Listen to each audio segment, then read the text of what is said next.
अस्सलाम वालेकुम दोस्तों, जी सिंध जी लतीफ़ जी बोली जीअं त अल्लाह पाक सकीबानी असांजी अमानत मोकिली हुई 2000 रुपया। उन्हनि सां जॾहिं मां ॻाल्हि कई त हिकिड़ी अमल रोईंदी आई हुई ऐं सफ़ेद पोश घराणे जा मीडिया ते न पिया अचणु चाहिनि त उन्हनि चयो त दादा तव्हांखे राशन वठी ॾियो, उनजे लाइ राशन वठणु आया आहियूं।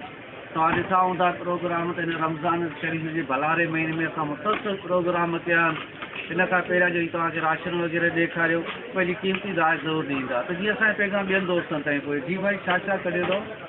भाई अटो कढियो आहे 5 किलो, चांवर कढिया आहिनि 5 किलो, जी 1 किलो, ऐं साबुण कपिड़नि वारी हिकिड़ी थैली आहे, सरफ आहे, साबुण चढ़ारो आहे, मिर्च आहे, लूणु आहे। 2000 रुपया टोटल। अच्छा भाई 2000 रुपया टोटल।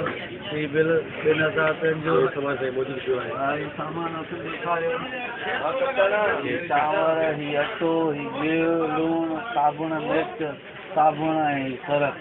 अच्छा पैक कयोसि था पैक कयो था सॼो सामान। तरफ़ वरी सही ईद जे लाइ आहे न। माशाल्लाह माशाल्लाह, थैंक यू। अच्छा भाई